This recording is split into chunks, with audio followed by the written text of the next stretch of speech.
Ben ritrovati amici di Radio Rossonera e buongiorno qui dalla radio. Obbligo di riscatto del 6 giugno del 2024. Ben ritrovati a tutti. Ciao Henry. Ciao, buongiorno a tutti, ben ritrovati. Tra l'altro non vorrei dire una cavolata, dovrebbero essere tipo gli 80 anni del D-Day, credo. Vabbè.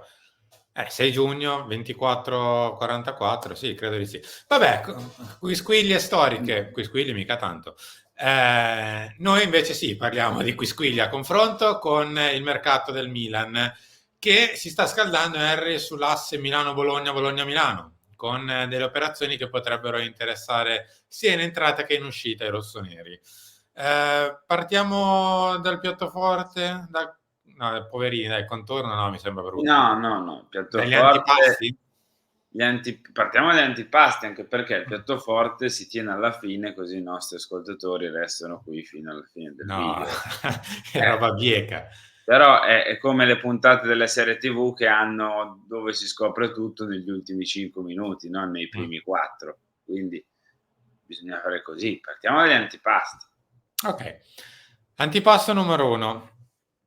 Partiamo dai difensori Mh. esterni, in uscita in questo caso, visto che al Bologna, secondo tra l'altro varie fonti, e direi che soprattutto per quanto riguarda Ballo-Touré, lo posso anche confermare, su Florenzi ancora non lo so onestamente, però c'è il gradimento del Bologna, che Per deve Ballo-Touré. allestire, per Ballo-Touré, sì, che deve allestire una squadra per fare la Champions League, quindi ha bisogno anche di giocatori che comunque la competizione, o quantomeno una squadra che ha fatto la competizione, magari l'hanno già fatta, respirata, eccetera, eccetera, anche perché comunque la rosa del Bologna, adesso non vorrei dire una cavolata, ma una gran parte dei giocatori del Bologna la Champions non l'ha fatta, non l'ha mai fatta, quindi ha bisogno anche di un pochino di esperienza.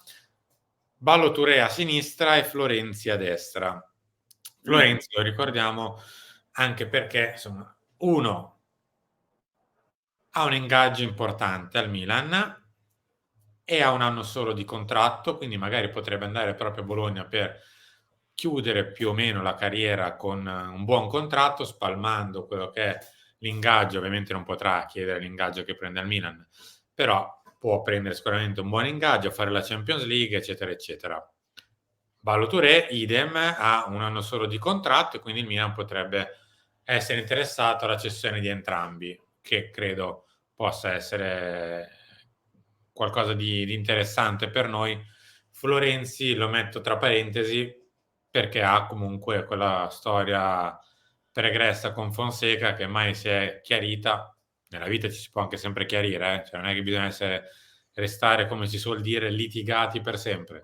Però, insomma, non ci sono lasciati benissimo quando erano uno allenatore della Roma e l'altro giocatore importante della Roma.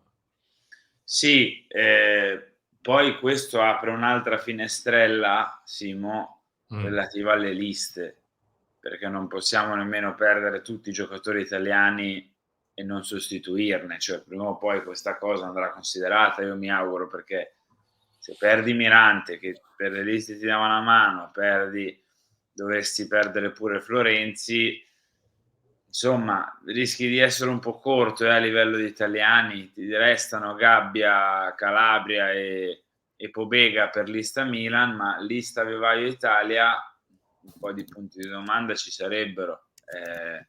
Più che altro perché sono slot che bruci e che potresti utilizzare, ecco.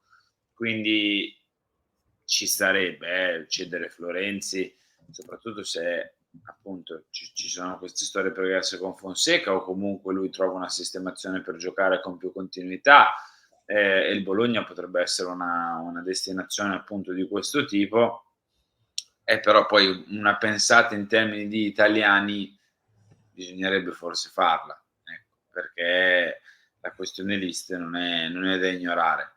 No, quello no. In effetti sì, potrebbe servire inserire un italiano, a meno che, non so, integriamo seriamente in rosa, magari qualcuno dei nostri primavera, mi viene in mente Zeroli su tutti, però insomma quella è un'altra questione. Perderesti anche quello che è stato il vero e proprio il backup di Teo Hernandez quest'anno, cioè quello che lo è andato più a sostituire quando è mancato, proprio Alessandro Florenzi, quindi insomma c'è da fare un ragionamento ampio sui nostri terzini a quel punto, servirebbe un reale terzino sinistro, a meno che, come hanno detto per Zeroli, facciano lo stesso discorso per Bartesaghi, però all'orizzonte onestamente non ce lo vedo ancora possibile giocatore della prima squadra. Per me ha più bisogno di un anno di prestito per poi magari, se conferma, ritornare qui. O un anno di Under 23.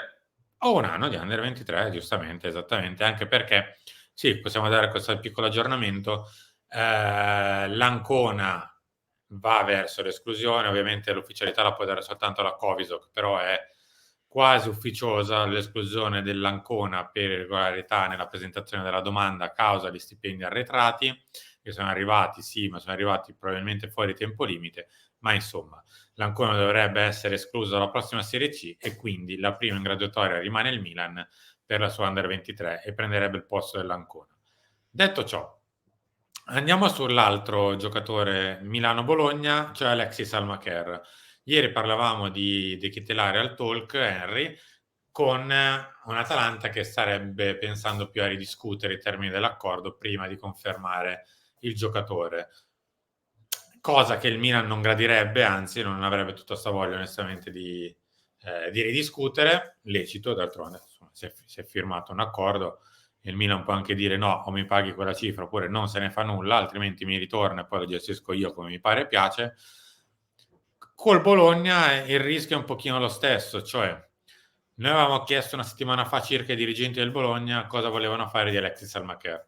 La risposta era stata nessuna decisione era stata presa perché attendiamo la decisione del nuovo allenatore. Chiaro. Il nuovo allenatore è arrivato, è Vincenzo Italiano e oggi, caso strano, escono le prime indiscrezioni dal resto del Carlino, tra poco le andiamo a leggere, di un mancato riscatto, un possibile mancato riscatto per Salmacher.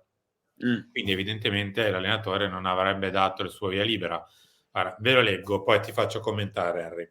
Sartori cercò a lungo ballottore del Milan e Doig del Sassuolo a sinistra prima di virare su Christiansen, nel cui diritto di riscatto a 15 appare un ostacolo. Ma attenzione, Ballottore non è stato riscattato dal Fulham e rientra al Milan con un anno di contratto e potrebbe tornare d'attualità, così come Doig, fresco di retrocessione col Sassuolo. Le caratteristiche dei due potrebbero essere quelle giuste per il gioco di Italiano, come potrebbero essere quelle di Bakker con l'Atalanta che valuta la cessione. Verso il mancato riscatto invece Salmacher e Christiansen per le cifre richieste e le caratteristiche tecniche dei due. Troppo Posso che non difensivo, comprendo la scelta del Bologna, perché è un giocatore che ha segnato in Champions League, ha già esperienza in Champions League, ha 10 milioni, 12 quanti sono, 9 con quelli che han già dato, non mi ricordo, non ne trovi in giro così tanti. Onestamente a me sembra una scelta abbastanza folle, però fattacci loro in questo senso. un po' anche nostri. Sì, però nel senso è un loro diritto e decidono loro se riscattarlo o no. Per me, ti dico la mia, non è una scelta così intelligente e furba da parte del Bologna, però se non piace Italiano avranno fatto le loro valutazioni, è un loro diritto, quindi possono farlo o non farlo. Tornerebbe anche Salmacher, io credo che possa avere abbastanza facilità nel trovare un'altra sistemazione dopo una stagione comunque buona che ha giocato a Bologna, a meno che Fonseca non gli venga in mente che potrebbe tornare utile. Ecco, questo non lo so. Vedremo, ecco. Sicuramente un asset. Pieni così, Henry. Cosa? Siamo pieni così di No, di esterni. esterni sì, noi non ce ne facciamo. Allora, l'unico spazio che gli potrei trovare è come l'ha utilizzato quest'anno Thiago Motta, a sinistra, e in tal caso Okafor sarebbe lui il backup dell'eventuale nuova punta e non Jovic. Sì, È l'unico alla spiraglio che gli peggio. trovo. Alla peggio proprio però. No, io credo che sia più semplice trovare una sistemazione sia per lui che per tutti, cioè perché ripeto ha anche fatto una stagione buona. È un asse caldo questo Bologna-Milano, tra Bologna e Milan, ci sono un po' di nomi sul tavolo, ecco, non abbiamo ancora parlato del piatto forte, perché il piatto forte è questo qui. Allora, questa è Gazzetta, tralascerei un attimo Lukaku, onestamente, che Non lo cancellerei, lo lasciamo un attimino sullo sfondo, non lo toglierei ancora di torno, purtroppo. Però parliamo di Joshua prima. Zirkzee primo obiettivo, lavoro per Lukaku, grande corsa per la punta. Joshua vuole l'Italia, i rossoneri spingono a risolvere il tema commissioni. E qua torniamo, Henry. Tema commissioni, tema centrale, ovviamente, d'altronde la clausola è quella, la si paga e lo si porta a casa. C'è da sistemare la questione commissioni. Allora, C'è da pagarle le commissioni, punto e basta. C'è da pagarle. Puoi trattare, speriamo che si sì. possa trattare, speriamo che si possano abbassare, ma le commissioni c'è da pagarle. Fine. No, allora, hai ragione. Io faccio due ragionamenti. Il primo, la domanda è quanto vale Zirkzee sul mercato? Poi abbiamo scoperto fortunatamente che c'è questa clausola che ne fissa il valore a 40, ma sul mercato credo che possa valere. Mi viene da dire anche qui, purtroppo, perché comunque il mercato delle punte è dispendioso e a volte bisogna fare anche un piccolo salto nel vuoto per scegliere l'attaccante, perché ne paghi anche un po' il potenziale, ancora prima di averlo visto. Una cinquantina potrebbe valere, che è più o meno la cifra che costerebbe diciamo così, con la somma di clausola più commissioni. Perché, questione numero 2, ultime ore filtra un pochino che la gente, chi a Jorob Chan, starebbe un po', diciamo così, scendendo a patti, Eh, non più sui 15, ma più vicino ai 10, la richiesta di commissioni. Forti del fatto, i nostri, che per ora non c'è una concorrenza spietata che potrebbe far pensare a chi a Jorob Chan rimango fermo sui miei 15 perché tanto arriva prima o E poi e allora me li dà. cosa diavolo staremmo aspettando, visto che poi c'è il rischio che se che ne so, faccio un esempio, la Juve piazza Vlahovic viene a romperti le Ecco, scatole, l'Arsenal non chiude il Sesko, viene a romperti le scatole. Cosa stai aspettando a pagare 'sti diavolo di 10 milioni di commissioni, a chiudere a 50, che per un attaccante di quell'età, dopo una stagione del genere, non è nemmeno un prezzo così folle? Cosa caspita staremo aspettando? Questa è la domanda che ti faccio. è il momento di farlo. Diciamo, non è il momento tra 20 giorni, tra 30, c'è da risolvere il fatto che la clausola si apre a un certo momento dell'anno, non è che decidi di Sì, pagarla quando ti capita, ti pare e piace. Però l'accordo lo puoi già chiudere ovviamente sulla parola. Poi si spera che dovresti tutti farlo. La esatto. clausola sappiamo che è o da metà giugno o da inizio luglio, non mi ricordo, una roba simile. Sì, però va Però il chiusa resto lo devi adesso, fare. perché come dicevi giustamente, magari arriva qualcuno tra 20 giorni, tra 30, che risolve il suo problema davanti perché magari o ha ceduto uno o pensa di non riuscire ad arrivare a un altro obiettivo, eccetera, e inizia poi a romperti le uova, per non dire altro. eh, Quindi bisogna farlo ora o giù di lì. son d'accordo io, bisogna muoversi, farlo il prima possibile, perché poi è un attimo che il Chelsea gli vien l non lo so, Maresca un giorno guarda i giocatori che vuol comprare, legge il nome di Zirkzee e dice: "Sai cosa? Prendiamo anche lui." E il Chelsea Guarda, non è una squadra che si fa Maresca prendere. avrebbe più o meno fatto intendere che tipo l'Osimhen di turno, perché come stile di attaccante non è proprio il suo preferito. Eh.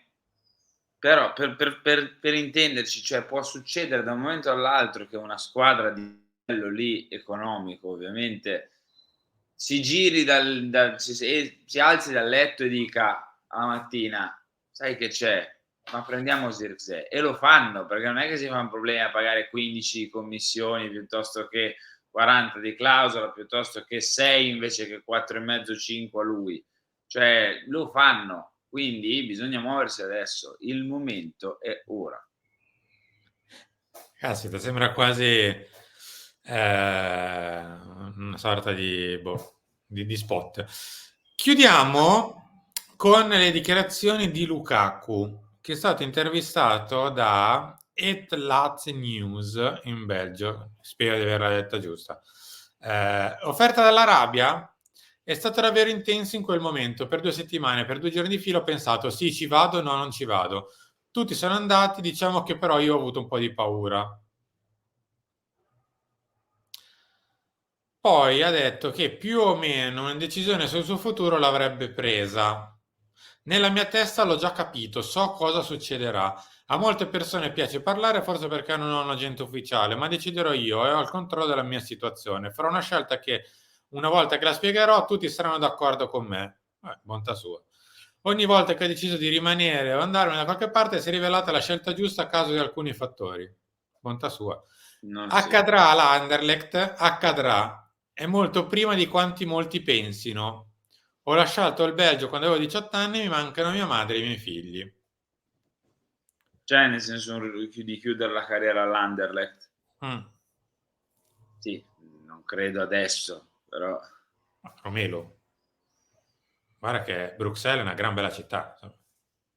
io credo che alla fine dei conti o fa un ultimo tango con Antonio a Napoli Mm. oppure andrà veramente in Arabia Saudita per l'ultimo contratto in cui tirar su quello che può tirar su a livello economico e poi magari chiude all'Anderlecht. Cioè, non mi immagino un Lukaku che giochi ancora 10 anni a No, ne ha calcio. 31. Eh? Ne ha 31. Io mi immagino che possa far l'ultima vera esperienza a livello buono, poi magari si fa l'esperienza nella Saudi League e poi chiude all'Anderlecht. Ci può stare come quadro, se vogliamo. Harry, noi siamo arrivati in chiusura, ci ritroviamo tra Non al poco. Milan. No, no, No, non al Milan. no. Ci ritroviamo in chiusura, cioè siamo in chiusura, ci ritroviamo tra poco con Chiamina delle 11, Talk delle 13 niente, ce la posso fare. Lunch delle 13 e Talk delle 16. Grazie a tutti, Enrico, ciao. Ciao, ciao, ciao, ciao. Di nostra parlo, ciao.